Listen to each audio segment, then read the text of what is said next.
para saber qué es la igualdad ocurre como cuando le preguntaron a San Agustín qué era el tiempo, que decía que cuando no me lo preguntas lo sé y cuando me lo preguntas no lo sé. Pues ocurre un poco lo mismo. Lo único de la igualdad es incluso un poco más fácil en la medida que es la idea de tratar igual lo que es igual y tratar diferente lo que es diferente. Por ejemplo, por razón de la raza, del sexo, de las preferencias sexuales, de los papeles, es decir, el que uno sea de una nacionalidad a otra, tiene consecuencias distintas. Y la pregunta es, si al final todos nacemos libres e iguales, ¿por qué se nos trata de manera distinta? Y entonces muchas veces nos rebelamos, y es quizás uno de los sentimientos más importantes que tenemos desde el punto de vista como ciudadanos, de rebelarnos contra la desigualdad, porque se produce una verdadera injusticia cuando se trata, insisto, de manera desigual lo que es igual, o se trata de manera igual lo que es diferente. La igualdad, y en particular la igualdad entre mujeres y hombres, la batalla ya no es una batalla teórica, que yo creo que ya se ha ganado, es decir, no hay nadie con sentido común, razonable e irracional que pueda decir que no debe haber igualdad entre mujeres y hombres. Por tanto, la batalla no es tanto teórica como práctica. Es un problema que se nos plantea todos los días, un problema de tradiciones, de estereotipos, de prejuicios que tenemos, para conseguir que algunos sean tratados de manera injustamente diferente cuando están en situaciones iguales a la nuestra. Y fundamentalmente, una de las más graves es cuando se produce una discriminación por razón del sexo. La idea que tiene el Tribunal de Justicia de la Unión Europea es que puede parecer que igualdad de capacitación tiene que haber, no puede haber ningún tipo de discriminación, pero es tal, digamos, la trayectoria y el peso del pasado respecto a prácticas, estereotipos en materia de desigualdad, fundamentalmente de la mujer, lo que determina que sea necesaria una discriminación positiva, una promoción de las condiciones de igualdad de aquel sexo, en este caso, que está menos representado en determinados trabajos, etc. Por eso es necesario, digamos, apoyar, conseguir una igualdad efectiva. Obviamente, si ya hubiésemos ganado definitivamente la batalla desde el punto de vista práctico, por ejemplo, desde el punto de vista salarial, la ley es clara, la Constitución es clara, el derecho de la Unión Europea es claro, pero sigue habiendo unas diferencias importantísimas entre lo que se paga, retribuye a los trabajadores de lo que se retribuye a las trabajadoras. Las causas es las situaciones, digamos, de desigualdad en todos los sentidos, fundamentalmente de la mujer trabajadora, con más desprotección, con más cargas, con más...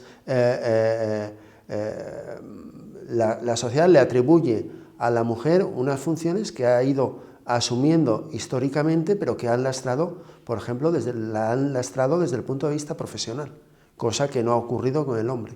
Y entonces, hasta ese punto es necesario superar esa situación. Por ejemplo, en las grandes empresas, la participación en los consejos de administración. ¿Por qué no participan más las mujeres que los hombres? Pues porque hay una tradición que se pasa a los varones, se confía más en los varones, etc. Y solo aquellas mujeres que han sacrificado mucho de su vida, etcétera, han conseguido participar en eso. Es decir, no tiene por qué sacrificar más una mujer que un hombre para participar en igualdad de condiciones. Y ha sido la mujer por su función dentro de la maternidad, la mujer por su función dentro del hogar, necesariamente se está sacrificando para quedar siempre en segundo lugar. Es decir, la mujer es la que se encarga de la casa y el hombre el que se encarga, digamos, del exterior. Si hablamos en el trabajo, eso significa que la mujer siempre tendrá, digamos, una situación de inferioridad, porque si persisten los roles, persisten los estereotipos de que se tenga que llevarse la casa, y si tiene que hacer, por ejemplo, el 60, el 70, el 80%, o como antes, que hacía el 100%, es verdad que le quedará poco tiempo y pocas ganas, pocas fuerzas, para poder competir en condiciones de igualdad en el ámbito profesional. En la Unión Europea Y es una evolución muy significativa porque en los años 50 ya se reconoció el principio de igualdad de retribución entre mujeres y hombres, pero se reconoció no por considerar que era algo fundamental desde el punto de vista de un derecho constitucional, un derecho fundamental de la persona, sino para no distorsionar el mercado, para que funcionase, por ejemplo, el mercado común que se creaba entre Alemania y Francia. Había que impedir que en Francia hubiese legislaciones que impidiesen la discriminación salarial y, sin embargo, en Alemania hubiese legislaciones que discriminaban salarialmente, porque eso significaba que las empresas, por ejemplo, del país donde se permitía la discriminación, fuesen más competitivas que aquellas empresas del país donde no se permitía la discriminación. Entonces, originariamente es por razones económicas dentro de la Unión Europea, dentro del mercado común.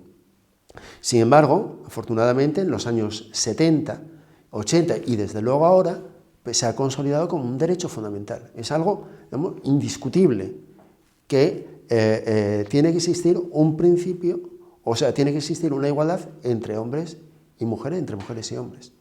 Es una tarea desde el punto de vista de los poderes públicos, del legislador, que yo creo que está haciendo su función y es el que mejor la ha hecho, de los jueces, que también hacen su función, a veces fallamos desde luego, pero habitualmente cumplimos lo que dicen las leyes, y hay tribunales como el Tribunal de Justicia de la Unión Europea que lleva a cabo un desarrollo de una jurisprudencia muy avanzada en materia de igualdad, y desde luego, y es quizás lo menos avanzado, de la sociedad. La propia sociedad, las propias condiciones económicas y sociales son las que tienen que favorecer la existencia de un principio efectivo y real de igualdad.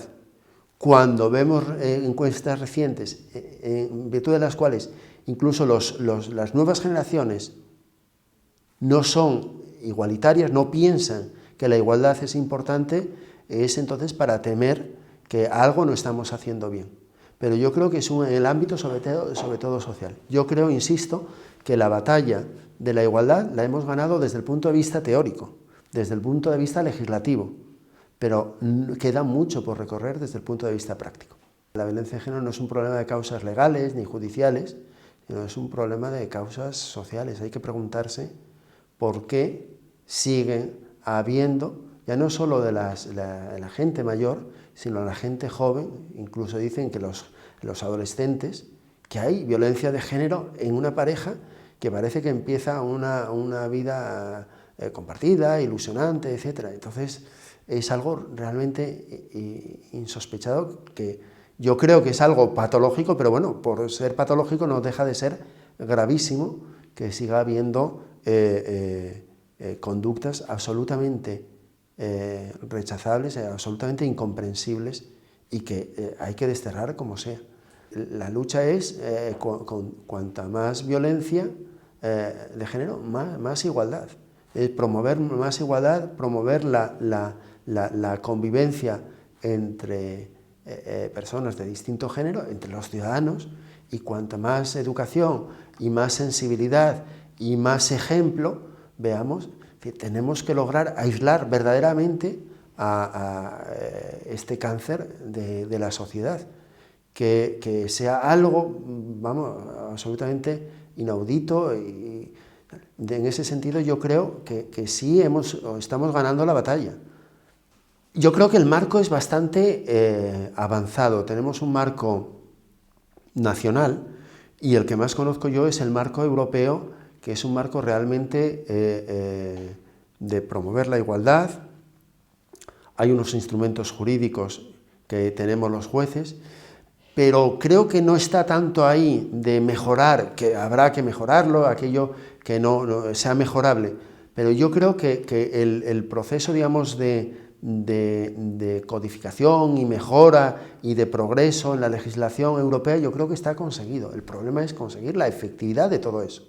Es decir, si tenemos desde hace más de 60 años y España desde hace más de 35 años un principio que establece la igualdad de retribuciones entre mujeres y hombres, entre trabajadores y trabajadoras, lo que no se entiende es que todavía siga habiendo una diferencia salarial notable entre trabajadores, sobre todo en el ámbito del sector privado.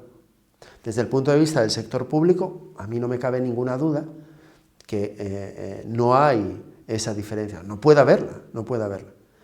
Pero hemos tenido, este año precisamente, el Tribunal Constitucional Español tuvo que anular una ley, un aspecto de la Ley General de la Seguridad Social en materia de cálculo de las pensiones para los trabajadores a tiempo parcial, porque penalizaba de alguna manera y era discriminatorio en relación con el colectivo más afectado por el trabajo a tiempo parcial, que son las mujeres. Entonces hubo que establecer una nueva legislación, pero el Tribunal Constitucional, todo hay que decirlo, vino empujado a la anulación de esa ley española de la Seguridad Social porque unos meses antes el Tribunal de Justicia de la Unión Europea había dicho en la sentencia del Val Moreno que la legislación española no se acomodaba a las exigencias del principio de igualdad entre trabajadores y trabajadoras en lo que se refiere a la jubilación. Pero desde luego, la clave de la educación en la igualdad está en los primeros momentos de lo que se ve en la familia, que es muy importante, tanto más que lo que se ve en la sociedad, en el colegio, y lo que vemos en los comportamientos de la televisión, etcétera, que es lo que los niños, como esponjas, se empapan desde el primer momento. Desde luego, creo que no estaría de más que se formase en la igualdad desde el primer momento. Yo he visto, por ejemplo, en otras sociedades, viajando por el norte de Europa, hay cosas que a mí me siguen sorprendiendo, y sin embargo, que no tenían que sorprenderme. Pues yo me eduqué, por ejemplo, en una sociedad bastante particular, bastante atrasada, pero bueno, me he ido educando o reeducando progresivamente. Yo creo que es algo que tenemos que estar continuamente luchando por ello. Que se haga desde los primeros momentos, ¿cómo? No lo sé, porque no soy ni pedagogo, ni soy educador, ni soy maestro y tal. Pero no me cabe ninguna duda que desde pequeños tenemos que estar educados en la igualdad. Para mí, estoy convencido, la igualdad es una exigencia moral, un deber jurídico, y yo creo que es fuente de justicia y de prosperidad.